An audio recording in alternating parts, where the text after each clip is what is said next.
In the mid-90s, Volvo decided to add spice to the exceptionally safe cars. First, they went racing with a station wagon. Then, to celebrate that, they built the ultimate factory sleeper.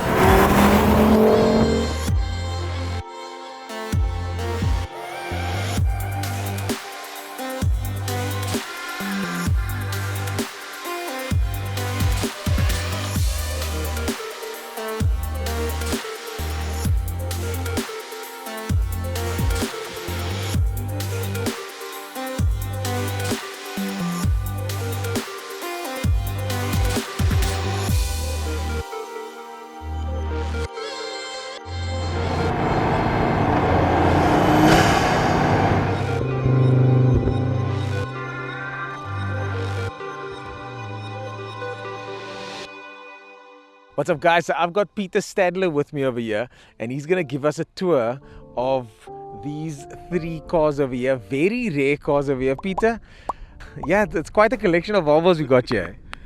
Yeah, so the yellow one. Let's start over. Let's walk over to the yellow one. Let's take a walk. Let's take a walk over to the yellow one. Yeah, this is your one. Yeah. And this is the homologation T5R. I've got the names right now. T5R. This is from 1995. The reason they built this was to commemorate the racing and all the victories and stuff. And I mean, it's a very special car, this thing, isn't it? Yeah, it's quite special. There's only 10 in the country. It's a special import from Volvo. There's only 66 ride-and drives in the world, so yeah. Sure. It's quite special. But you made it now a little bit more special. There's a little bit of extra flame grilling going under the bonnet there. Just a slightly bigger turbo. But the thing, from the factory, this car is very special. The car that it competed against was the 328i, and it was way more power than the 328i back then. Yeah, look, this thing makes about stock. The T5R came with 195, so they had a special ECU. They had sticker sway bars. The shocks is also different in here. And I fitted a lowering kit in here, so it's an Eibach kit in here. But yeah, it's quite special. Yeah, it's definitely special. Very much ahead of its time. We're gonna now take these cars for a spin here, but I mean, let's just go through what else we got here. This is the 850R, successor to the T5R, and everybody knows the station wagon.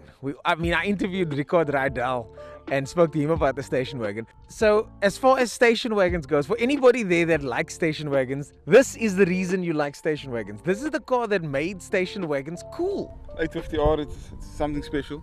This one specifically is only 2 in South Africa. And these are all manuals, eh? All manuals, yeah. So this is only 2 manual wagons in South Africa. Volvo only imported 2 manual wagons. There's a red one in Joburg, and then this one here in Cape Town. This one came from Joburg, so now this one is quite special. It's a bit different to the T5R. It has limited slip diff in here.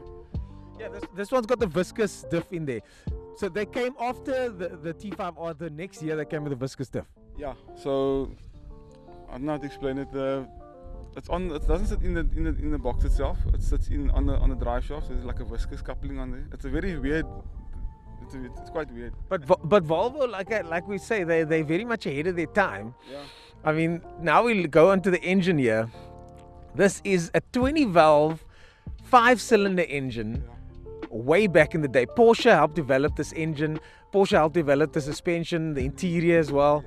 I mean, I know a lot of people like these cars, but I still feel like they slept on a little bit because this thing was proper when they made it. Performance-wise, because the R is different to the T5R in performance, the ECU is also different. They actually made the power a bit less, so it makes 184 kilowatt, but it has a bigger turbo on there, and then the T5R. And then you change the injectors, but you'll feel the way the two drive, it's like the R is more refined. I would say the R is more smoother, and the T5R is more of your, it's like a race car, like it's raw. Did you do the mod yourself or what story? Yeah, I've done the mod myself, so I specialize in Volvos. I have my own company, S Auto Solutions. Yeah, so on the T5R it's a bigger turbo. Like I mentioned, the downpipe is done, engine is balanced. There's other ECU in there. You'll feel it when you drive it. What did you say earlier on the bum dyno? Yeah, the butt dyno. The butt dyno. Yeah, but you'll feel it when you drive it. But I've done everything myself, so, and I restore old Volvos as well. So. Okay, shout out to SNS Auto. Well, let's go test that bum dyno, eh? Butt dyno, bum dyno? Either one. Here we go. Here we go, ladies and gentlemen. I am driving a manual Volvo 850R station wagon. One of only two in the country, as far as I know.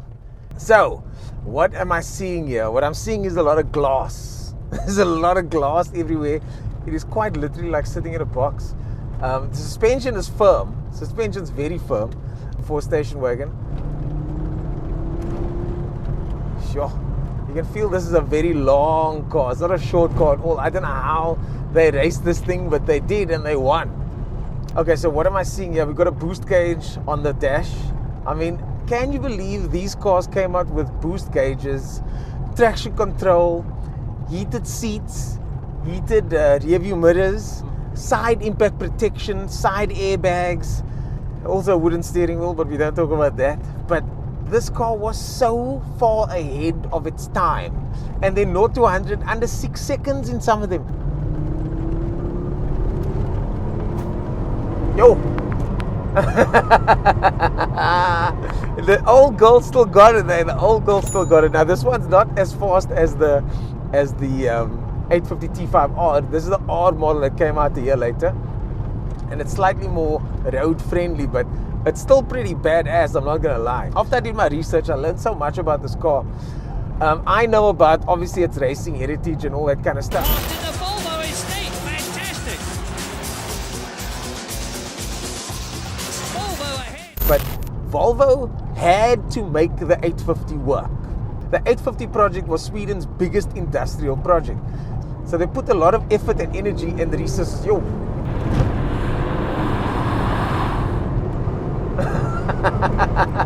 Now the thing is, right? The thing is that most modern cars are gonna be faster than this car, but it's not gonna feel faster.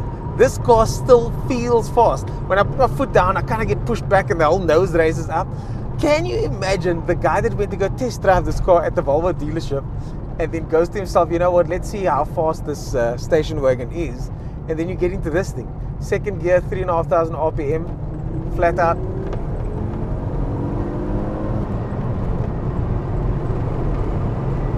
This thing is seriously fast. Still, to this day, this is a seriously fast car. Incredible, really. Incredible. Got the Volvo tape deck over here. But notice it's got settings for bass, treble, it's got a fader. I mean, it's what car came out with this stuff in 1995, 94, 95? What other car can you name that came out with this kind of spec back then? It's really the first of the modern Volvos. It's the first of the modern Volvos, and it's the car that really saved Volvo as a company. They had to get this right. They had to make sure the 850 was a bestseller, and it was. This car was built very much properly. Electric windows have been around for a long time, but this thing's got seatbelt tensioners, and it's got electric adjustable seats with seat memory. I didn't even know that you get seat memory until a couple of years ago, and this car came out with it in 1994. Unbelievable. And it's a spaceship. This was a spaceship in the mid-90s. It also happens to be the size of a spaceship, but that's a good thing. Second gear, I'm going to drop it all the way down now to 2,000 RPM. 2,000 RPM all the way down. Second gear, floor it. There you go, boost kicks in. Woohoo!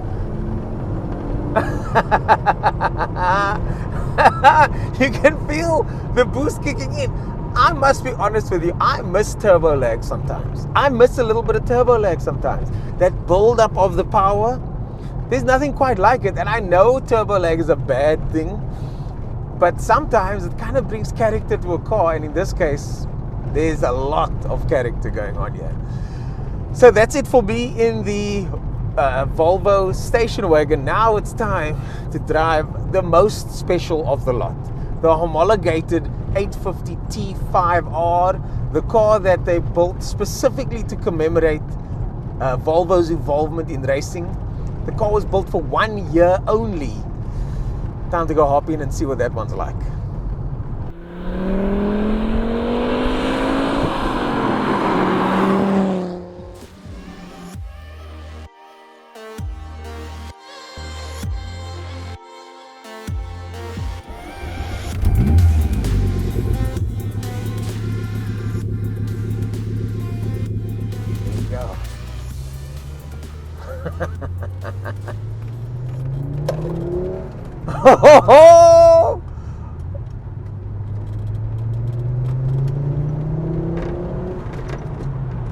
Shoo. So immediately this turbo is way louder than the old one. He's got a slightly bigger turbo on this one.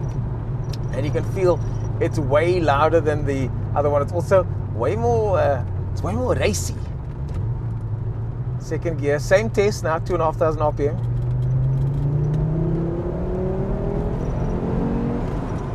Shoo. Mid-range punch is way higher on this car. Way higher on this car than on the other one. Definitely mid-range punches. Yes. I'm sitting back in the early 90s right now thinking to myself, if I had to drive this car, I mean, in a time when you've got like twin cams and things like that, with 100 kilowatts, 120, 130, 150 kilowatts maybe, you have a car that's got almost 200 kilowatts. The only other car was the iconic M3, and that was 210 kilowatts, but that was the M3. This is a car that you can fit your whole family in the back comfortably. It's got all the luxury features, and it's going to last forever. And then of course there's that 5-cylinder howl. Now the 5-cylinder engine that we all know from the Ford Focus, they got those engines from Volvo, and this was a 5-cylinder engine mounted across the engine bay, which was quite unusual as well, and then all the way back. So the engine sits quite far back in the engine bay, so you get that weight distribution as well. I mean, this thing's gonna turn no problem. It's got the at the moment they're running the Michelin Sport 4 tires, which stick like crazy. These cars originally came out with Pirellis overseas. This car's now got 215 45 profile tires. When they came out, it had 205s, but a 45 profile tire was tiny back then. Tiny. You gotta understand, to us, I know it's like this now, but to us it looked like that, because everything else was like this. So when you saw a low profile tire on a car like this, we used to call it licorice. It looks like a string of licorice wrapped around the wheel. It's actually pretty fat compared to modern standards. But in the 90s, if you saw a car like this, poof, mind blown. Second gear, now we do the 3,000 RPM test. 3,000 RPM, go. Okay, that's better. Whoa, there we go. Woo. Okay, there it is.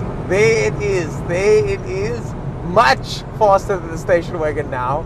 I took it all the way to the RPM limit now, and it's much faster than the station wagon there. Mid-range is also quite punchy, but again, with cars like this, it's got boost lag, so if you start it in where the boost is, it just feels like that surge is immediate, man. So yeah, the big differences here is the year models that these cars were made. The 850 T5R was made in 1995 in South Africa for 1 year only, and then after that came the 850R, which had a few improvements, but this one over here is certainly the most special because it's the commemorative year. It's the year that Volvo said, you know what, we're going to make this car in this color. And I remember the magazines. This car got universal praise from the magazines back in the day. I read all the car magazines, the performance car magazines back then, and they called this thing the yellow custard pie. And the yellow custard pie got rave reviews, and nobody saw that coming. Nobody thought that a Volvo would be that good. Nobody thought that. And yet, sure. Ooh! Woohoo! Yes, come on, Volvo. I'm glad I'm driving a Volvo that many of us can relate to, because I've been saying that Volvos are awesome for years, but then people tell me I'm old. Automatic aircon, for goodness sakes. The aircon still works. The aircon still works great. It's got temperature readings here for the outside. Nah, guys, this thing was light years ahead of its time. Light years. Let's talk about these looks for a second. This car was designed with a T-square. You guys know what a T-square is? You know that thing that you at school in woodwork that goes like that? This car was designed with a T-square, but still managed to have a drag coefficient of 0.29, which means it's still very aerodynamic, even with that T-square like shape. It's a gorgeous car. It's a stunning, stunning, stunning car to look at, but it looks like a brick. Why? I don't understand. But Volvo managed to pull it off. It's just one of those design things where if anybody else tried to do that same thing, it probably wouldn't have worked as well. But Volvo managed to do it. It's the most attractive square car that I've ever seen. Other design elements, you can see it on the station wagon with the lights that are so high up so that it's safer to drive behind the car. So if you've got another car behind you, a car behind you and another one behind him, that other car can see straight through and see your brake lights. I mean, this is all the kind of thinking that these engineers put into place, and they came with a bunch of firsts before anybody else, time after time after time after time. And a lot of those firsts were safety features, but occasionally they did something like this. Uphill, eh?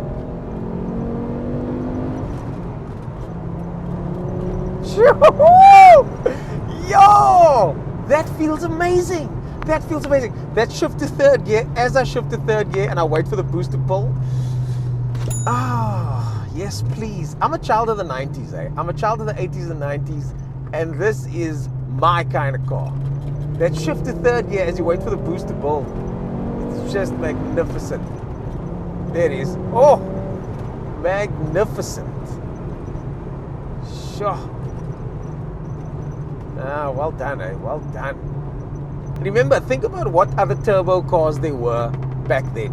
You had the Nissan Exa maybe. You had the 200SX.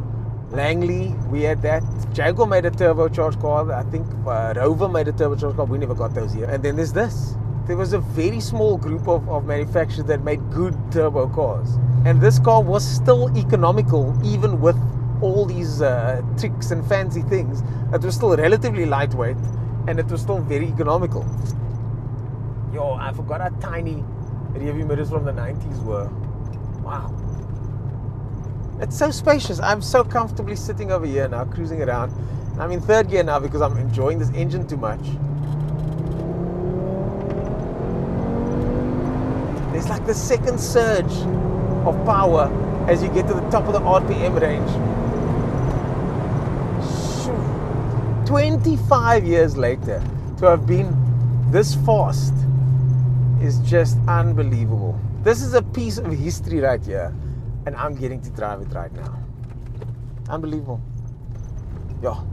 Anyways, guys, that's it from me and the Volvo 850 T5R and 850R station wagon. Thank you so much for watching, guys. Sure. I'll see you guys in the next one. Cheers.